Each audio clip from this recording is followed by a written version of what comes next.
Cambridge IELTS 8 by University of Cambridge ESOL Examinations, published by Cambridge University Press. This recording is copyright. CD 1. Test 1. You will hear a number of different recordings, and you will have to answer questions on what you hear. There will be time for you to read the instructions and questions, and you will have a chance to check your work. All the recordings will be played once only. The test is in 4 sections. At the end of the test, you will be given 10 minutes to transfer your answers to an answer sheet. Now turn to Section 1. Section 1.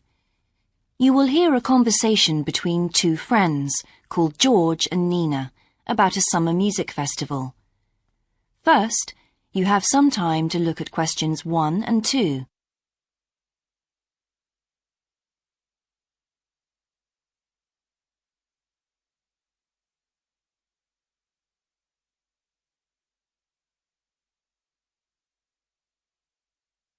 You will see that there is an example that has been done for you.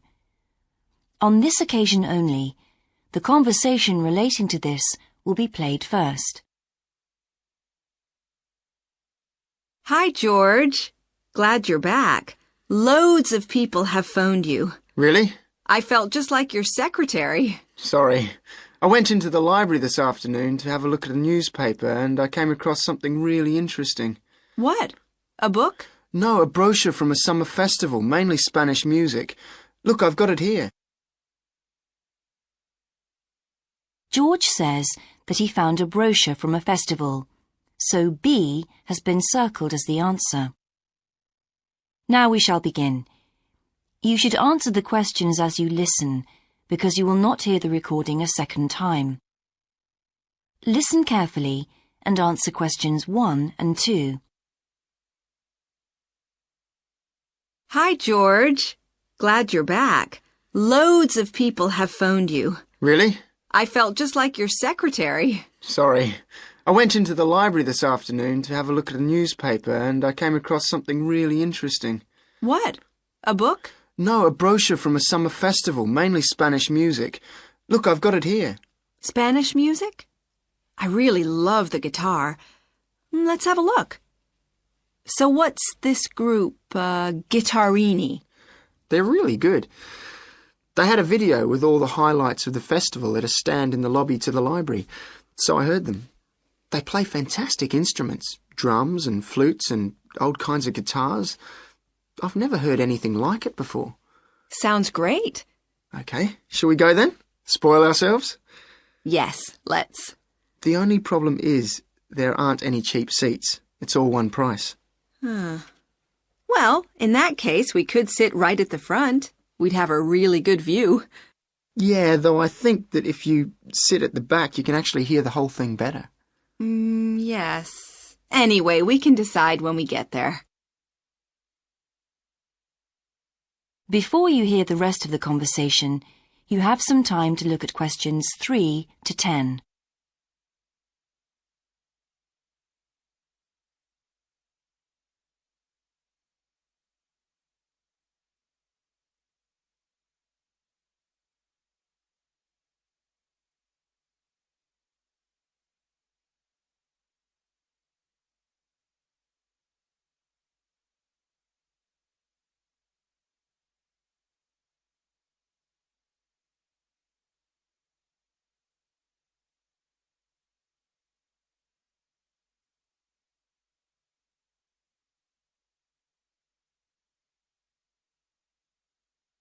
Now listen and answer questions 3 to 10. So will you fill in the form, or shall I? I'll do it. Name, George O'Neill. Address, 48 North Avenue, Westsea. Do you remember our new postcode? Still can't remember it. Just a minute. I've got it written down here. WS6 2YH. Do you need the phone too? Please. I'm really bad at numbers. 01674 553 242. So let's book 2 tickets for Guitarini. Okay. If you're sure $7.50 each is all right, how do you feel about the singer? I haven't quite decided, but I've noticed something on the booking form that might just persuade me. What's that then? Free refreshments. Really? Yes, look here. Sunday, 17th of June. Singer. Ticket, £6, includes drinks in the garden. Sounds like a bargain to me. Yes. Let's book 2 tickets for that. So, what else? I'm feeling quite keen now. How about the pianist on the 22nd of June? Anna Ventura? I've just remembered that's my evening class night. That's okay. I'll just have to go on my own. But we can go to the Spanish dance and guitar concert together, can't we? Yes, I'm sure Tom and Kieran would enjoy that too. Good heavens, £10.50 a ticket. I can see we're going to have to go without food for the rest of the week. We'll need to book 4. Wish we were students. Look, children, students, and senior citizens get a 50% discount on everything. If only. That is the end of section 1. You now have half a minute to check your answers.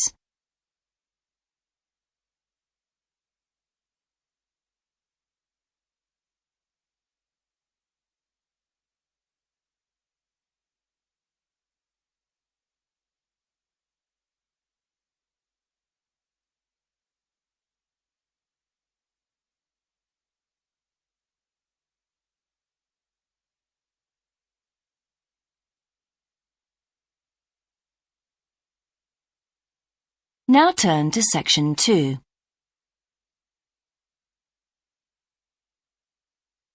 Section 2. You will hear the education officer of a dinosaur museum giving information to some teachers who are planning a school visit. First, you have some time to look at questions 11 to 15.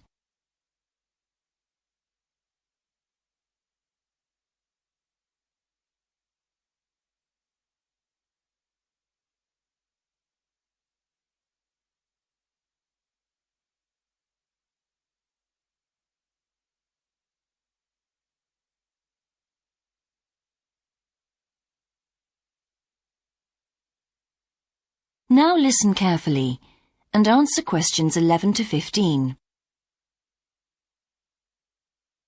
Hello, and thank you for asking me to your teachers' meeting to talk about the Dinosaur Museum and to tell you a bit about what you can do with your students there. Well, let me give you some of the basic information first. In regard to opening hours, we're open every day of the week from 9 a.m. to 8 p.m. except on Mondays, when we close at 1:30 p.m.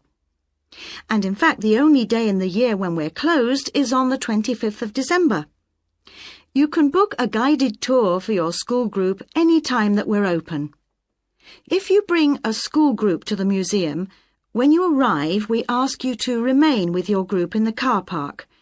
One or more of the tour guides will welcome you there and brief you about what the tour will be about. We do this there because our entrance is quite small and we really haven't got much room for briefing groups in the exhibition area. As far as the amount of time you'll need goes, if you bring a school group, you should plan on allowing a minimum of 90 minutes for the visit. This allows 15 minutes to get on and off the coach, 45 minutes for the guided tour, and 30 minutes for after-tour activities. If you're going to have lunch at the museum, you will of course have to allow more time. There are 2 cafes in the museum with seating for 80 people. If you want to eat there, you'll need to reserve some seating, as they can get quite crowded at lunchtime. Then, outside the museum at the back, there are tables, and students can bring their own lunch and eat it there in the open air. Before you hear the rest of the talk, you have some time to look at questions 16 to 20.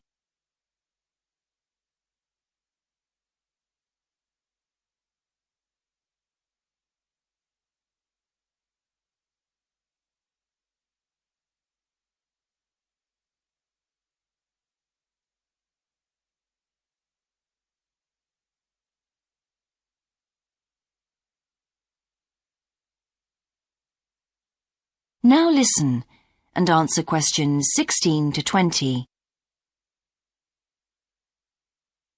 When the students come into the museum foyer, we ask them to check in their backpacks with their books, lunchboxes, etc. at the cloakroom before they enter the museum proper.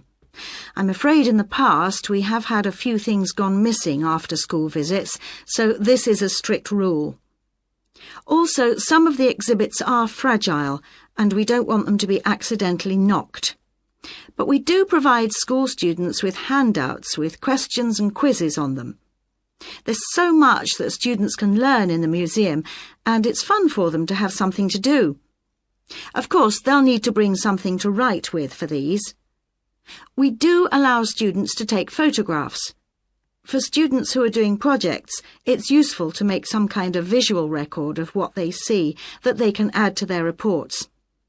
And finally, they should not bring anything to eat into the museum, or drinks of any kind. There are also a few things that students can do after the tour. In the theaterette on the ground floor, there are continuous screenings of short documentaries about dinosaurs which they can see at any time. We used to have an activity room with more interactive things like making models of dinosaurs and drawing and painting pictures, even hunting for dinosaur eggs. But unfortunately the room was damaged in a bad storm recently when water came in the roof, so that's closed at the moment. But we do have an IT centre where students have access to CD-ROMs with a range of dinosaur games. These games are a lot of fun, but they also teach the students about the lives of dinosaurs, how they found food, protected their habitat, survived threats, that kind of thing. And I think that's all I have to tell you. Please feel free to ask any questions if you would like to know anything else about. That is the end of section 2. You now have half a minute to check your answers.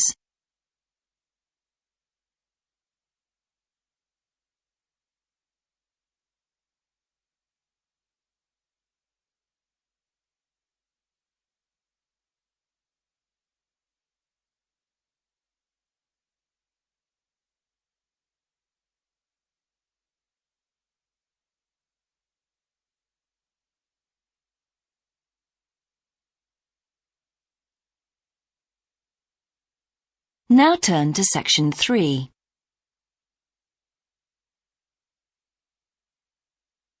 Section 3. You will hear a student called Sandra talking to her tutor about a draft proposal she has written for a competition. First, you have some time to look at questions 21 to 24.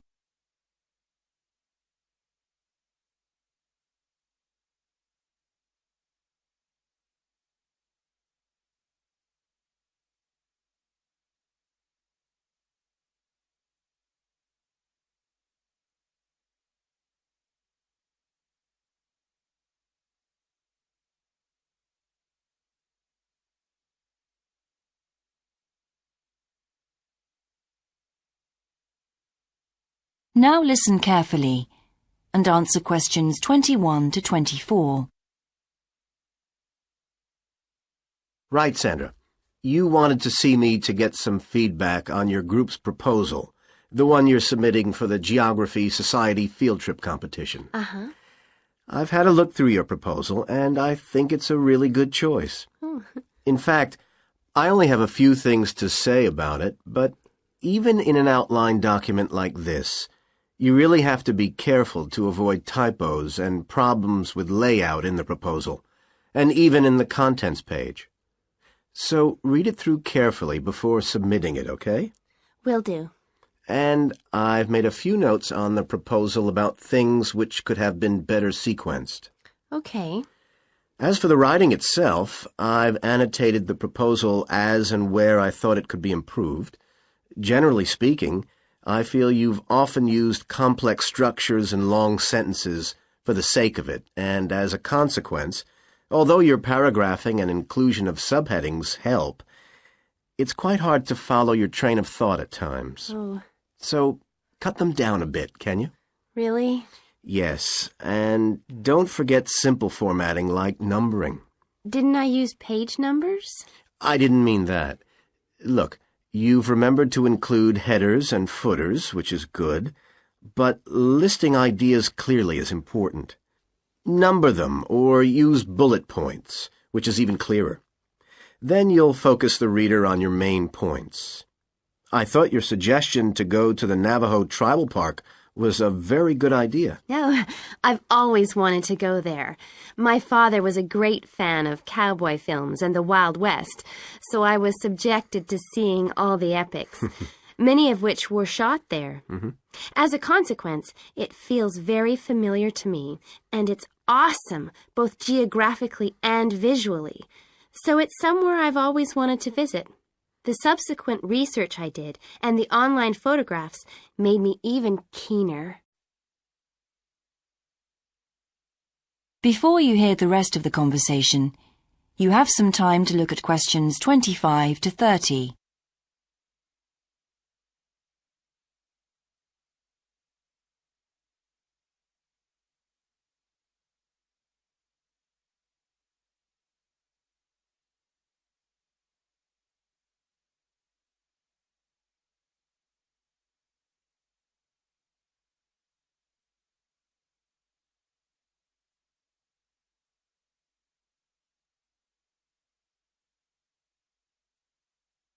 Now listen and answer questions 25 to 30. Interesting. Right, let's look at the content of your proposal now. Did you find it comprehensive enough? Well, yes and no. You've listed several different topics on your contents page, but I'm not sure they're all relevant. No? Well, I thought that from the perspective of a field trip, one thing I needed to focus on was the sandstone plateau and cliffs themselves. The way they tower up from the flat landscape is just amazing.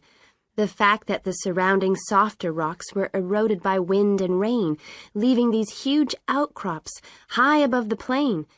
It's hardly surprising that tourists flock to see the area. Well, yes, I'd agree with including those points. And then the fact that it's been home to Native American Navajos and all the social history that goes with that. The hardships they endured trying to save their territory from the invading settlers. Their culture is so rich. All those wonderful stories. Well, I agree it's interesting, but it's not immediately relevant to your proposal, Sandra, so at this stage, I suggest you focus on other considerations. I think an indication of what the students on the trip could actually do when they get there should be far more central, so that certainly needs to be included and to be expanded upon. And I'd like to see something about the local wildlife and vegetation, too. Not that I imagine there's much to see. Presumably the tourist invasion hasn't helped. Okay, I'll do some work on those two areas as well. But you're right, there's not much apart from some very shallow-rooted species.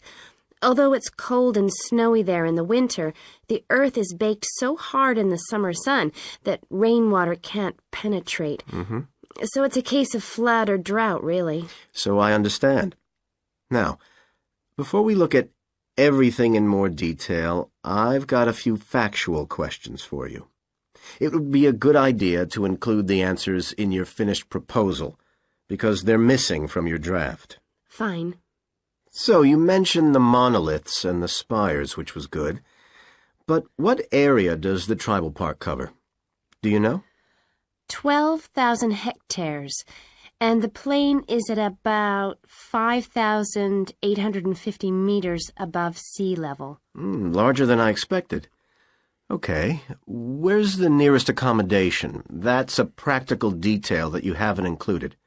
Have you done any research on that? Yes, there's nowhere to stay in the park itself, but there's an old trading post called Goulding quite near. All kinds of tours start from Goulding, too. What kind of tours? Well, the most popular are in four-wheel drive Jeeps, but I wouldn't recommend hiring those. I think the best way to appreciate the area would be to hire horses instead and trek around on those.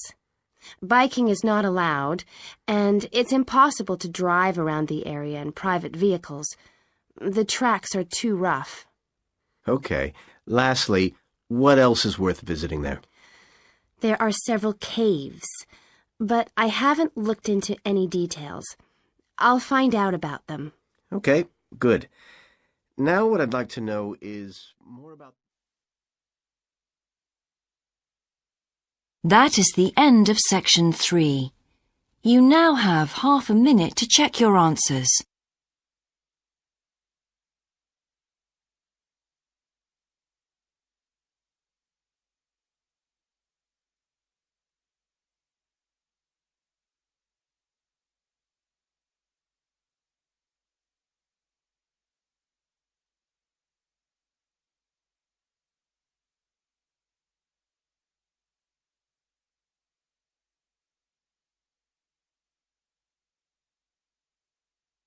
Now turn to section 4.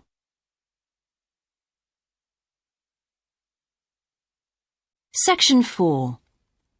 You will hear a lecturer's introduction to a geography module. First, you have some time to look at questions 31 to 40.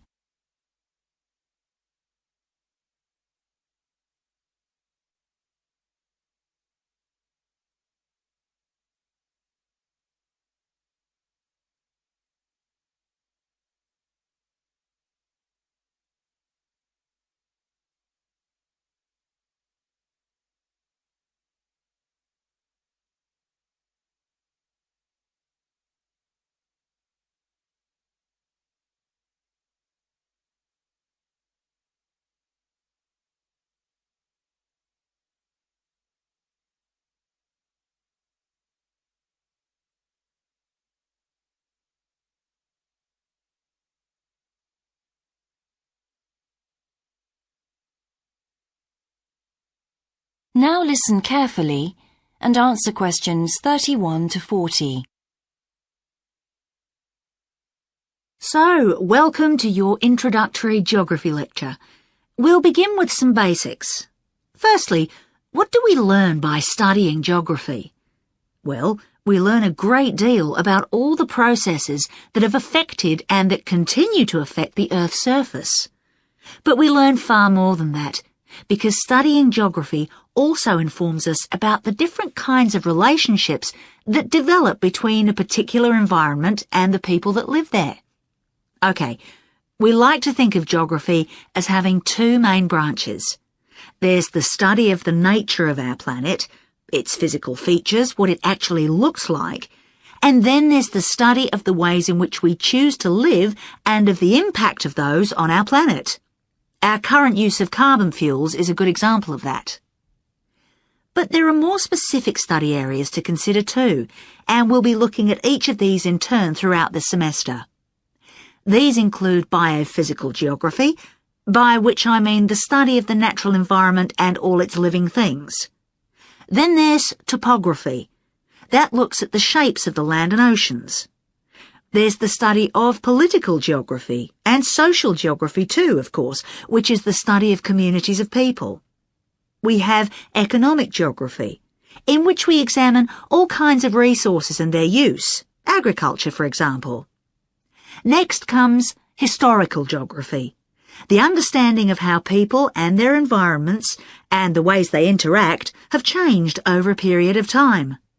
And urban geography, an aspect I'm particularly interested in, which takes as its focus the location of cities, the services that those cities provide, and migration of people to and from such cities. And lastly, we have cartography. That's the art and science of map making. You'll be doing a lot of that. So, to summarise before we continue, we now have our key answer. Studying this subject is important because without geographical knowledge, we would know very little about our surroundings and we wouldn't be able to identify all the problems that relate to them. So, by definition, we wouldn't be in an informed position to work out how to solve any of them.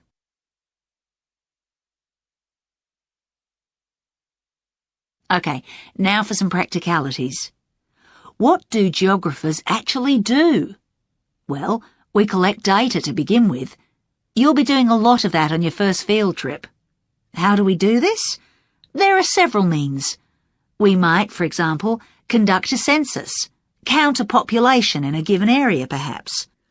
We also need images of the Earth's surface which we can produce by means of computer generation technology or with the help of satellite relays. We've come a very long way from the early exploration of the world by sailing ships, when geographers only had pens and paper at their disposal. After we've gathered our information, we must analyse it. We need to look for patterns, most commonly those of causes and consequences. This kind of information helps us to predict and resolve problems that could affect the world we live in. But we don't keep all this information confidential. We then need to publish our findings so that other people can access it and be informed by it. And one way in which this information can be published is in the form of maps. You'll all have used one at some stage of your life already. Let's consider the benefits of maps from a geographer's perspective.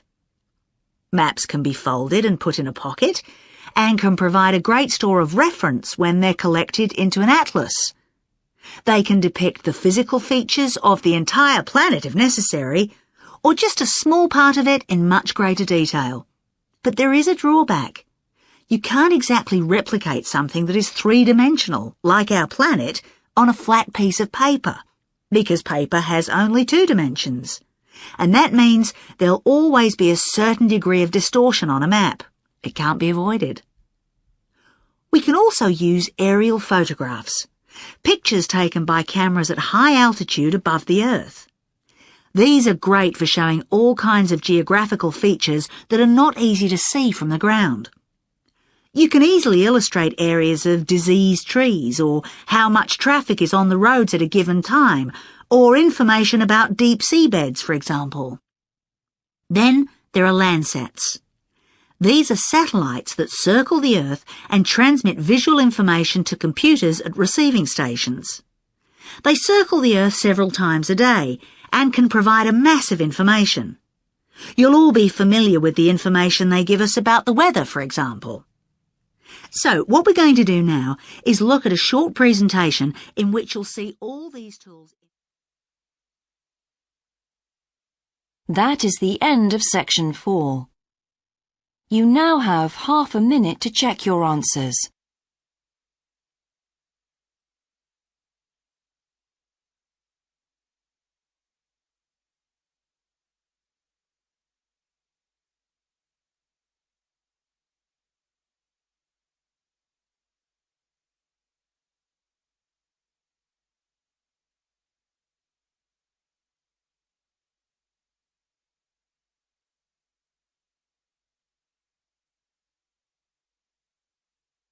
That is the end of the listening test. In the IELTS test, you would now have 10 minutes to transfer your answers to the answer sheet.